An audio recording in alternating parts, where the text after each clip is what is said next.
Okay, IBUS 1, final exam, review. Hey, we talked about all through the semester about the value of understanding and appreciating different cultures as it relates to doing business internationally. I think on our website we have a posting of who said, hire the smartest people.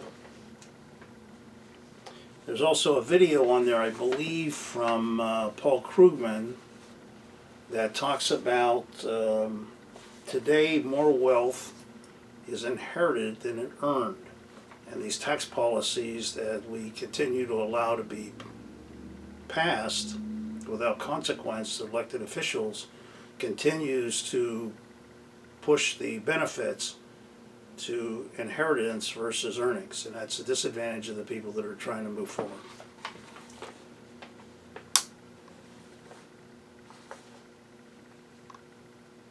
This is an interesting one. I was in a Facebook post today with a doctor that lives in Florida who's also a Kings Point graduate, and we were discussing back and forth the economy, certain economic principles, and there's this concept that's being perpetuated in some parts of the news media that deregulation and global trade is not in the best interests of society. Now there's pockets within this country where global trade and opening up international markets hasn't necessarily benefited them, but I want to make this point to you. The state of Ohio, as an example, is one that speaks out pretty actively on this issue. In Lordstown, Ohio, General Motors closed an automobile plant and laid off several thousand workers. Not far from Lordstown is Marysville, Ohio. You might look it up on the map and see how close the two of those are. Marysville, Ohio is the home of Honda's auto plant. They opened in 1983. And since 1983, they have not laid off one auto worker, not one.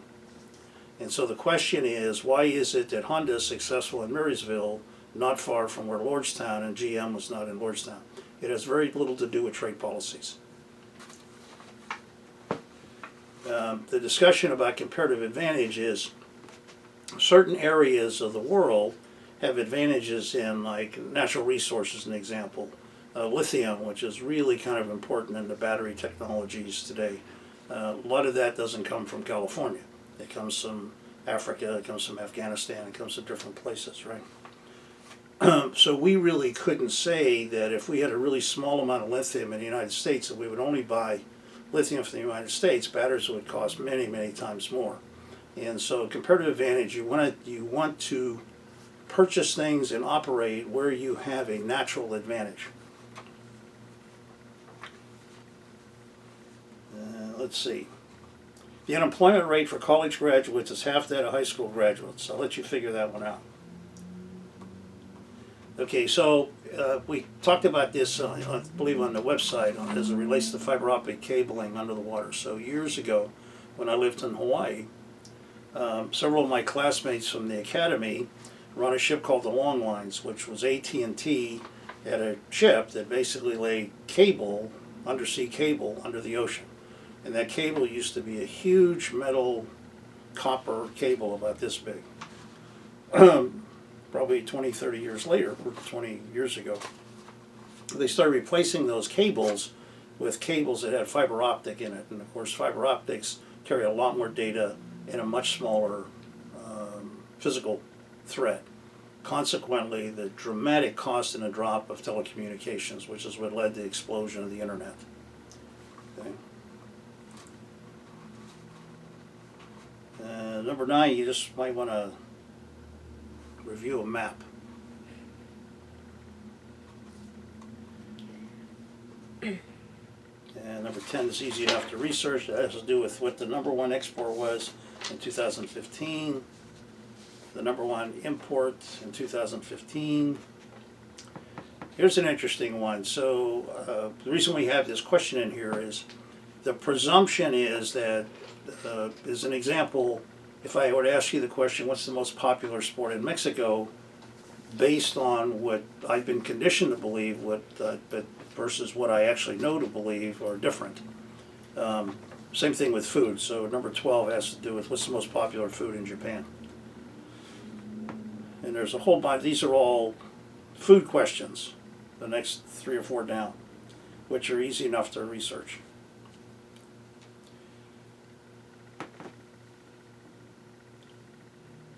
Okay, so on the magazine The Economist, on the back of it has all these financial indicators, and one of them is what we call the McDonald's Index. And the McDonald's is a global economic model. It deals with the purchasing power of a particular currency or particular item across different countries. So as an example, you have all these different currencies, but the reason they call it the McDonald's Index is McDonald's is pretty much everywhere. And so the question is, how much does it cost to buy a Big Mac? Actually, it's the Big Mac Index, not the McDonald's Index.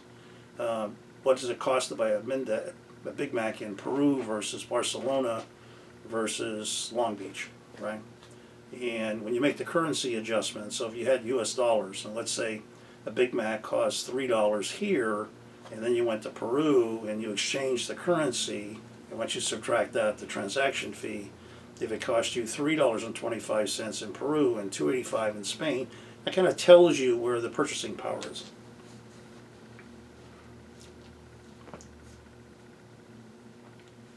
Okay, we have a chart there we call it, in fact it's sitting right over there, our market-based work processes, and the whole basis of that is markets aren't static, they're constantly changing, right? Think about what products that were hot 10 years ago and today don't even exist today, nobody bothers to buy them. Here's another good one. So we have our Sunday group here, which is our college students that work with us on our business activities. And also developing their personal brand, but also helping us with our enterprises, right? And what we have them doing this week is watching a video called the Cheese Board Collaborative in Berkeley, California. I encourage you to look it up on YouTube. And it talks about where workers own the business and the benefits of that particular issue. Number 20, this is extra credit, so I can tell you about this, right? The question is, the Dominican Republic is known for its, best known for its, right? And if you aren't sure about this, you just might want to take a look at how many Major League Baseball players come from the Dominican Republic. And 21 is pretty, it's about Brexit, right? That should take care of that. There you go.